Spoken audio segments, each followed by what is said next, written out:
getting ready for the boys here, and we're going to up in their 3,200. We're going to get a chance to see Jonathan Velasco from Mission Hills High School, PR of 9:07. He's kind of the class of this group, but there's a couple other runners in this grouping. Caleb Niednagel from the Costa Canyon, once again another Maverick here, who's also an outstanding runner. He can give Velasco a little bit of a run. Do we have the Stanfords in this race?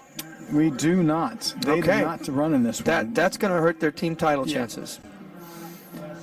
They only have, I believe, only one runner in this race, and that being Niednagel. Yeah, Niednagel. Canyon Crest has got one as well.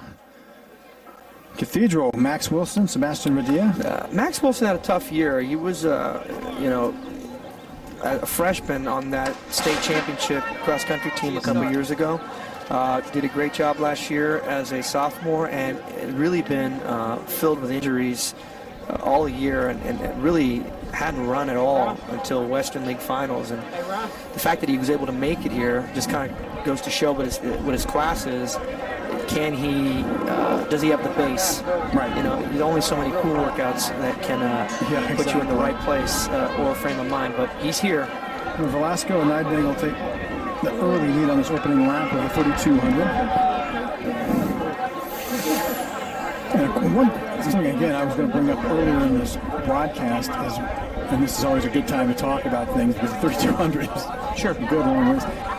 Well, I've seen a great deal of him, having coached at the youth level and seeing a lot of great athletes. Michael Granville, for one. Michael Granville at Bell Gardens, in the 90s. He was a 149 guy as a freshman. Still holds a national record in the 800 meters. But I've seen a lot of his athletes who I've had an opportunity to see or coach at that level disappear.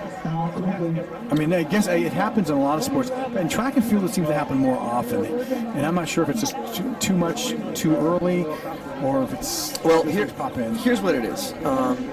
Cathedral, this is just from my experience and the way we coach. We're very low mileage. We're a very low mileage team. I think even the top runners I've had. I mean, I had a girls break 2:15. I had a 4:56 1600 runner. I had a 10:50 2-miler. We never go over 40 miles a week, even for the best runners. Because if you're running 80 miles a week, where do you go from there when you go to college? Great Oak is similar. They're heavy mileage, and you see them really do well at the high school level, but a lot of the times in college, those runners tend to fizzle out. I've seen a lot of that. I've seen a lot of great runners. Gladwell just being one example, because I used to watch and coach them. They just have a phenomenal. 2:15 for the 800 there. Not too bad. Right at 9-minute pace.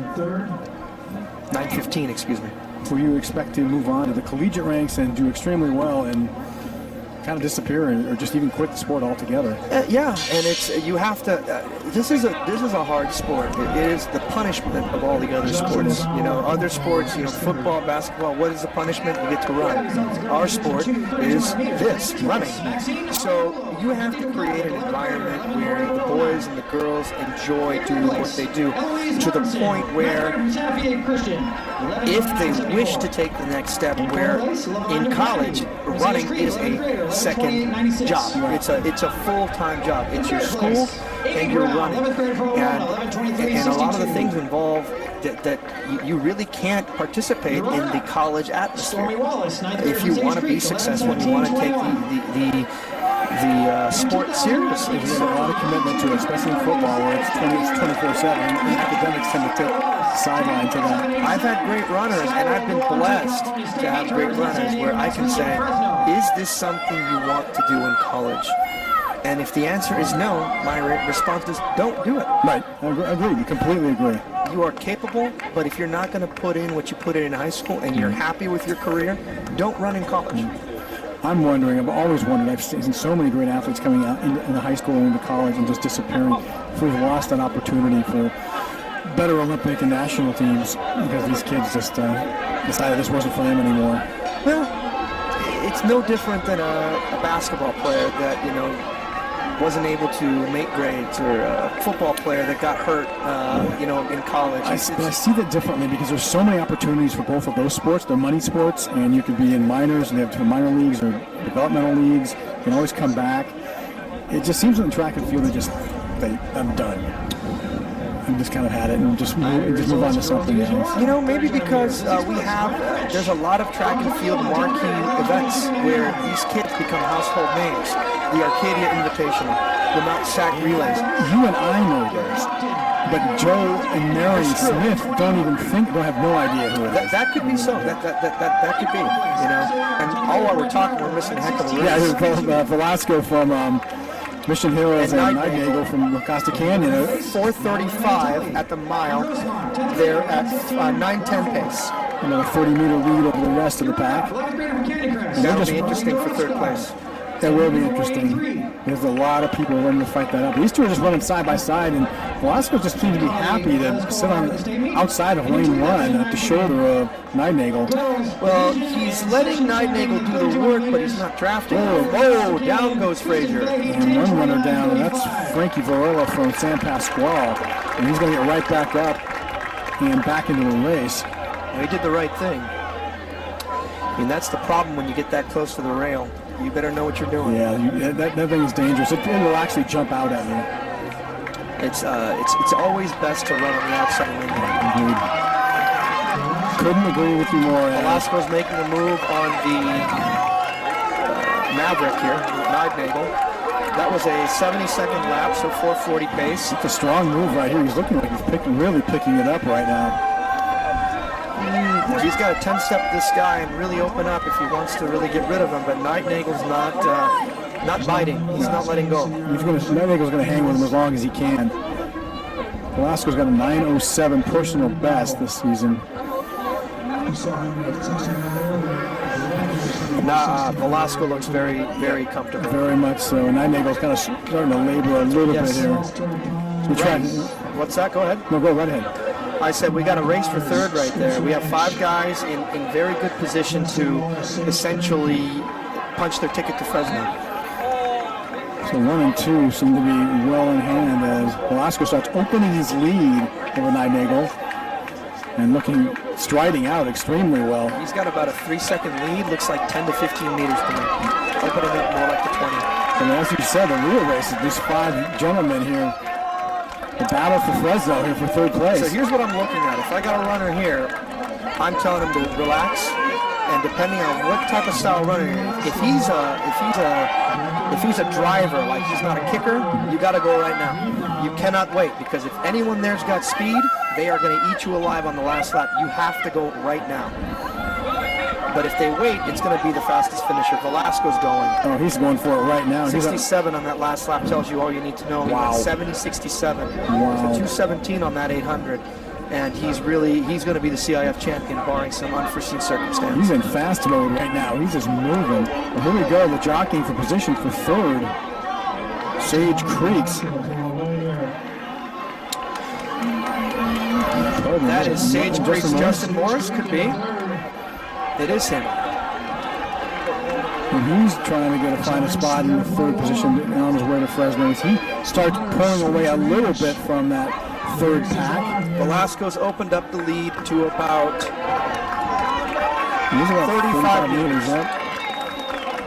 You're not going to get any kind of response from Niednagel here. He's going to hold on to second is his biggest problem as we get to the tail lap. So he went 110.67, 110. Velasco hasn't stopped the speed in the last 3 laps. He's just opening up like he's running a quarter mile. He should gear down. Really no sense in wasting energy. Who's moved up here? We got 2 guys that are flying. And they want him to trying to chase Niednagel here. Niednagel's got a little problem because he's got 2 behind him. And he didn't make it to the state meet in the mile, so he's really got to hold on here. Look at Morris from Sage Creek. Morris and Scripps Ranch's Ryan Connors. Now Connors is starting to look fresh, and he passes Morris, and he's got his eyes on Niednagel right now for second. Niednagel's in trouble. Velasco, just the last 3 laps have just been absolutely. Oh, whoa! What happened there? Connors dropped Morris. Niednagel's going to survive. And Niednagel's going to kick this one in. Connors is going to hold on to third and open it up. And he's looking back to make sure he's got third. 435. Again, 9:13 for Velasco. Yeah. That was just a beautiful 3,200 from Velasco. Very controlled race by him. Very controlled. 9:13. If he runs a 9:13 looking that good, he is going to look good at state. He's going to have an opportunity to do extremely well in Fresno. Niednagel kicks it in for second. And now, in order to perform at Fresno in this event, as a boy, you're going to need to break around 8:50. He hasn't broken the 9-minute barrier yet, but the way he looked today, He looks strong. Yeah, but everything's relative. it's so true. But he's got a great opportunity as the rest of the runners in this 3,200 filter in. The interesting thing about the state meet 2-mile, we had last year Joaquin Martinez de Dinis, who is at Wake Forest right now, and he was in the mix early on. But you got 27 guys in that race. I know. And all of them are studs. So you really have to establish yourself early, because if you kind of wait and see what's going on, you're not going to be able to do it. Yeah. Well, that's where the collegiate, where the coaching comes in for strategy. Yeah, and talent wills out. You know, the cream always seems to rise to the top. Right. So as we finish off the boys 3,200, congratulations to Mission Hills, Jonathan Velasco. He is your CIF San Diego section champion, and has punched his ticket to the state meet. The results, boys division 1, 3,200 meters. In 6th place, Andrew Schulz from Canyon Crest Academy, 11th grader, 9:37.51. In 5th place, 12th grader from Del Norte, Alex Wahab, 9:30.36. In 4th place, 10th grader from Loma, Jyden Schmid, 9:27.74. 3rd place, 12th grader from Scripps Ranch, Ryan Connors, 9:20.83, and Ryan will represent San Diego at the state meet next week. Your runner-up, 11th grader from La Costa Canyon, Caleb Niednagel. He will represent us at state next week, 9:17.25. And your 2019 boys Division 1 and section champion, 12th grader from Mission Hills, Jonathan Velasco, 9:13.01.